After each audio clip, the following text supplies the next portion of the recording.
Everybody, मैं हूं अंजलि और आप देख रहे हैं मेरे यूट्यूब चैनल लो बाय अंजलि। आज की इस वीडियो में हम डिस्कस करने जा रहे हैं सिविल प्रोसीजर कोड 1908 के ऑर्डर 22 के बारे में, जो कि डील करता है death, marriage and insolvency of the parties के बारे में।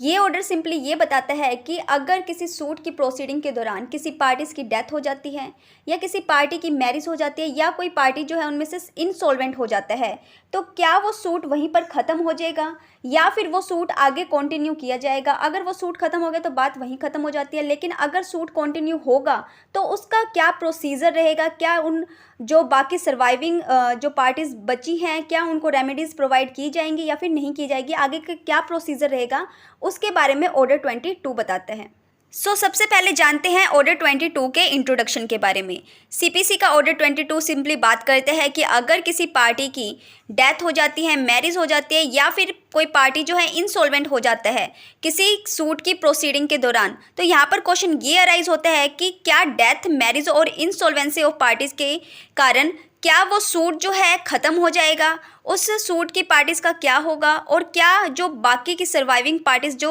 बची हैं क्या उन्हें रेमेडीज़ मिलेंगी, और अगर सूट आगे कंटिन्यू होता है तो आगे का क्या प्रोसीजर रहेगा।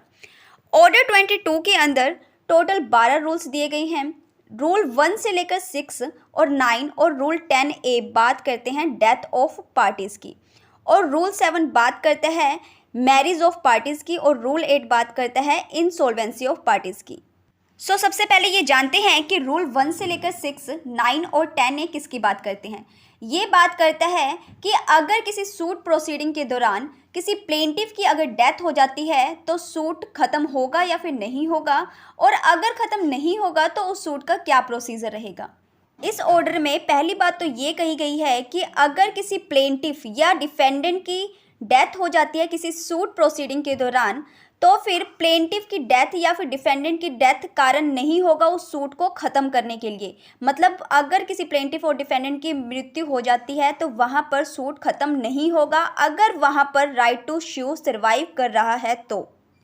और अगर किसी सूट में एक से ज़्यादा प्लेंटिफ हैं, जैसे मान लीजिए एक सूट के अंदर 4 प्लेंटिफ हैं और उन 4 प्लेंटिफ में से एक प्लेंटिफ की डेथ हो जाती है और राइट टू स्यू जो है अभी भी सर्वाइव कर रहा है प्लेंटिफ की डेथ होने के बावजूद भी बाकी के 3 प्लेंटिफ पर,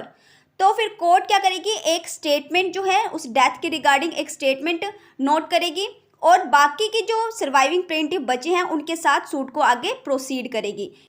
और अगर किसी सूट के अंदर, अगर किसी केस के अंदर एक ही प्लेंटिफ है और वो प्लेंटिफ की डेथ हो जाती है और अभी भी राइट टू स्यू सर्वाइव कर रहा है लीगल हायर्स पर, जो प्लेंटिफ के लीगल हायर्स हैं या प्लेंटिफ के लीगल रिप्रेजेंटेटिव हैं उसके ऊपर राइट टू स्यू सर्वाइव कर रहा है, तो सूट जो है कंटिन्यू किया जाएगा प्लेंटिफ के लीगल रिप्रेजेंटेटिव के द्वारा या फिर लीगल हायर के द्वारा। लेकिन ये सूट कब फाइल किया जा सकता है, after filing an application before the court. Court के सामने एक एप्लीकेशन फाइल करनी पड़ेगी, फिर उसके बाद जो प्लेंटिफ जिसकी डेथ हुई है उसके लीगल रिप्रेजेंटेटिव और लीगल हायर्स जो हैं सूट को कंटिन्यू कर सकते हैं। लेकिन अगर इस केस में राइट टू स्यू जो है वो सर्वाइव नहीं कर रहा, ना ही लीगल हायर पर, ना ही लीगल रिप्रेजेंटेटिव के ऊपर, ना ही जो बाकी के सर्वाइविंग प्लेंटिफ बचे हैं उनके ऊपर, तो कोर्ट जो है एक ऑर्डर पास करेगी और इस ऑर्डर के द्वारा सूट को डिसमिस किया जा सकता है। हमने ये देखा था कि अगर किसी केस के अंदर एक प्लेंटिफ है और उसकी डेथ हो जाती है तो उसके लीगल हायर या लीगल रिप्रेजेंटेटिव जो है वो सूट को कंटिन्यू कर सकते हैं, लेकिन कोर्ट के सामने उसे एक एप्लीकेशन फाइल करनी होगी तभी वो सूट को कंटिन्यू कर सकते हैं। अगर वो एप्लीकेशन पीरियड जो डिफाइंड पीरियड है उसके अंदर फाइल नहीं की गई, जो कि 90 दिन का पीरियड होता है,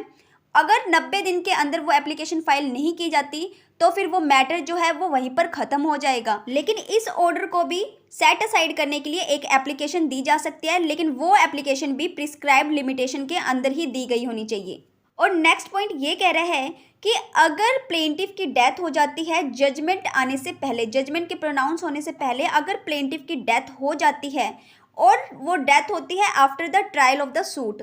मतलब अभी सिर्फ जजमेंट आने ही वाली थी लेकिन सारा कुछ ट्रायल हो चुका था, तो सूट जो है वहाँ पर ख़त्म नहीं होगा। जजमेंट उसी वे में दी जाएगी जैसे कि डेथ होने से पहले प्रोनाउंस की जानी थी। यहाँ तक हमने जाना कि अगर सूट प्रोसीडिंग के दौरान प्लेंटिफ की डेथ हो जाती है तो सूट ख़त्म होगा या फिर नहीं होगा, या फिर सूट का प्रोसीजर क्या रहेगा। अब ये जान लेते हैं कि अगर सूट प्रोसीडिंग के दौरान डिफेंडेंट की डेथ हो जाती है तो आगे का क्या प्रोसीजर रहेगा। अगर किसी सूट के अंदर एक से ज़्यादा डिफेंडेंट हैं और उनमें से किसी एक डिफेंडेंट की डेथ हो जाती है और वहाँ पर राइट टू स्यू सर्वाइव कर रहा है बाकी के सर्वाइविंग डिफेंडेंट्स के ऊपर, तो कोर्ट क्या करेगी, कोर्ट जो है बाकी के जो सर्वाइविंग डिफेंडेंट हैं उनके साथ आगे के सूट को प्रोसीड करेगी। और नेक्स्ट पॉइंट ये कह रहा है कि अगर किसी सूट के अंदर सिर्फ एक ही डिफेंडेंट है और उस डिफेंडेंट की डेथ हो जाती है तो वहाँ पर अगर राइट टू स्यू सर्वाइव कर रहा है तो फिर उस सूट को कंटिन्यू किया जा सकता है उसके लीगल हाइट्स के द्वारा या फिर लीगल रिप्रेजेंटेटिव के द्वारा। और अगर इस केस के अंदर प्लेंटिफ को डिफेंडेंट की डेथ के बारे में पता ही नहीं और वो कोर्ट के अंदर एप्लीकेशन फाइल कर ही नहीं पाता इस इग्नोरेंस के कारण प्रिस्क्राइब टाइम के अंदर, तो फिर वहाँ पर अगर कोर्ट के द्वारा वो ऑर्डर अगर डिसमिस कर दिया गया है तो इस केस के अंदर प्लेंटिफ क्या कर सकता है, एक एप्लीकेशन फाइल कर सकता है इस ऑर्डर को सेट असाइड करने के लिए। और ऑर्डर को सेट असाइड करने के लिए ये एप्लीकेशन प्रिस्क्राइब्ड टाइम के अंदर ही दी जाएगी। और अगर इस केस में डिसीज डिफेंडेंट के जो लीगल रिप्रेजेंटेटिव हैं अगर उसके ऊपर कोई एलिगेशन लगाई जाती है किसी सूट के अंदर तो फिर वो लीगल रिप्रेजेंटेटिव खुद के करैक्टर का एप्रोप्रिएट डिफेंस भी ले सकते हैं। जैसे कि हमने पहले पढ़ा था कि अगर प्लेंटिफ को डिफेंडेंट की डेथ के बारे में नहीं पता और वो एप्लीकेशन फाइल नहीं कर पाता और इस वजह से कोर्ट जो है एक सूट को डिसमिस करने का एक ऑर्डर पास करती है तो प्लेंटिफ जो है एक एप्लीकेशन फाइल करेगा इस ऑर्डर को सेट असाइड करने के लिए। अगर वो एप्लीकेशन प्रिस्क्राइब टाइम के अंदर फाइल नहीं कर पाता, 90 दिन के अंदर वो अगर एप्लीकेशन फाइल नहीं कर पाता तो सूट जो है वहीं पर ख़त्म हो जाएगा डिफेंडेंट के अगेंस्ट। और अगर किसी सूट के अंदर डिफेंडेंट की डेथ हो जाती है सूट के ट्रायल होने के बाद और जजमेंट से थोड़े टाइम पहले, तो फिर क्या होगा कि वहाँ पर डिफेंडेंट की डेथ के कारण सूट खत्म नहीं होगा और जजमेंट उसी वे में प्रनाउंस की जाएगी जैसे कि डेथ होने से पहले प्रनाउंस की जानी थी। चलिए बात कर लेते हैं कि अगर किसी केस के अंदर प्लेंटिफ या फिर डिफेंडेंट की अगर डेथ हो जाती है तो वहाँ पर प्लीडर की क्या ड्यूटी होगी। प्लीडर की ड्यूटी ऑर्डर 22 रूल 10A के अंदर दी गई है। अगर किसी केस के अंदर क्लाइंट की डेथ हो जाती है तो वहाँ पर प्लीडर की ये ड्यूटी है कि वो कोर्ट के अंदर ये मैसेज को कन्वे करे, मैसेज को ट्रांसफ़र करे कि उस क्लाइंट की जो है डेथ हो गई है। रूल 10A जो है ये प्लीडर के ऊपर ऑब्लिगेशन डालता है कि वो कोर्ट के अंदर इन्फॉर्म करे कि उसके क्लाइंट की डेथ हो गई है और कोर्ट क्या करेगी, कोर्ट जो है उस डेथ का नोटिस अदर पार्टी को जो है नोटिस देगी। चलिए अब ये जान लेते हैं कि अगर कोई सूट अबेट हो जाता है या फिर डिसमिसल हो जाता है, ख़त्म हो जाता है, तो वहाँ पर उसका क्या इफ़ेक्ट होगा। अगर किसी प्लेंटिफ का या फिर डिफेंडेंट का सूट अबेट हो चुका है या फिर डिसमिस हो चुका है डिसीज्ड पार्टी के हायर्स और लीगल रिप्रेजेंटेटिव के नॉन अपीयरेंस के कारण, तो वहाँ पर फ्रेश सूट फाइल नहीं किया जा सकता सेम कॉज ऑफ एक्शन को लेकर। लेकिन पार्टीज के पास सिर्फ एक ही रेमेडी अवेलेबल है कि वो एप्लीकेशन फाइल कर सकती है उस ऑर्डर जो डिसमिसल ऑर्डर है उसको सेट असाइड करने के लिए, लेकिन वो एप्लीकेशन भी प्रिस्क्राइब्ड टाइम पीरियड के अंदर ही की जा सकती है। और अगर कोर्ट को ये लगता है कि वहाँ पर सफिशिएंट कॉज है, सफिशिएंट रीज़न है कंटिन्यू करने के लिए सूट को, तो कोर्ट जो है उस डिसमिसल ऑर्डर को, उस अबेटमेंट ऑर्डर को सेट असाइड कर सकती है विद कॉस्ट और विदाउट कॉस्ट भी। चलिए बात कर लेते हैं प्रोविजंस रिलेटेड टू मैरिज की। अगर किसी सूट के अंदर किसी पार्टी की मैरिज हो जाती है तो उसका प्रोसीजर क्या रहेगा, इसका प्रोविज़न रूल 7 में दिया गया है। अगर किसी फीमेल प्लेंटिफ या फीमेल डिफेंडेंट की मैरिज हो जाती है तो वहाँ पर सूट डिसमिस नहीं होगा, सूट को जजमेंट के साथ ही प्रोसीड किया जा सकता है। और अगर कोई डिक्री पास की गई है फीमेल डिफेंडेंट के अगेंस्ट तो फिर ये उसी के अगेंस्ट, सिर्फ फीमेल डिफेंडेंट के अगेंस्ट ही एग्जीक्यूट किया जा सकता है। और अगर किसी केस में फीमेल डिफेंडेंट के हस्बैंड की लाइबिलिटी बन रही है वाइफ्स के डेप्ट को पे करने के लिए, तो उस केस के अंदर डिक्री जो है उसके हस्बैंड के अगेंस्ट एग्जीक्यूट की जा सकती है, लेकिन वो एग्जीक्यूशन कोर्ट की परमिशन के साथ ही की जा सकती है।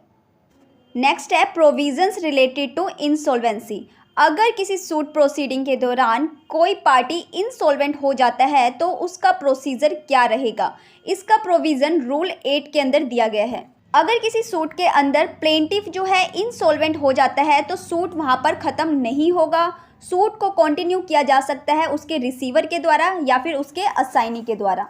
और अगर उस केस में असाइनी या रिसीवर उस सूट को कंटिन्यू करने के लिए मना कर दे या फिर कोर्ट ने जो सिक्योरिटी कॉस्ट पे करने के लिए जो ऑर्डर दिया था उस सिक्योरिटी कॉस्ट को पे करने में अगर वो फेल हो जाते हैं तो कोर्ट क्या कर सकती है, डिफेंडेंट के एप्लीकेशन पर सूट को डिसमिस कर सकती है इस ग्राउंड पर कि प्लेंटिफ जो है वो इंसॉल्वेंट है और डिफेंडेंट को वो कॉस्ट अवॉर्ड किया जाएगा कोर्ट के द्वारा जो कि डिफेंडेंट ने अपने आप को बचाने में, अपने आप को प्रूव करने के लिए कोर्ट के अंदर, सूट के अंदर लगाए हैं और वो प्लेंटिफ के एस्टेट में से दिए जाएंगे। रूल 8 का प्रोविज़न डिफेंडेंट की इंसॉल्वेंसी पर अप्लाई नहीं होता, लेकिन अगर डिफेंडेंट इंसॉल्वेंट होता है तो कोर्ट जो है सूट को स्टे कर सकती है या फिर प्रोसीड कर सकते हैं उस डिफेंडेंट के अगेंस्ट। आज का जो हमारा टॉपिक है वो कंप्लीट हो चुका है। आज की इस वीडियो में हमने जाना ऑर्डर 22 के बारे में, जिसमें हमने ये जाना कि अगर सूट प्रोसीडिंग के दौरान किसी पार्टी की डेथ हो जाती है या कि फिर किसी पार्टी की मैरिज हो जाती है या फिर कोई पार्टी इंसॉल्वेंट हो जाता है तो सूट ख़त्म होगा या फिर नहीं होगा। अगर सूट कंटिन्यू होगा तो उसका आगे का क्या प्रोसीजर रहेगा, इसके बारे में जाना। अगर आपको ये वीडियो अच्छी लगी तो वीडियो को लाइक करें, शेयर करें और अगर आप इस चैनल पर नए हैं तो चैनल को सब्सक्राइब करना ना भूलें।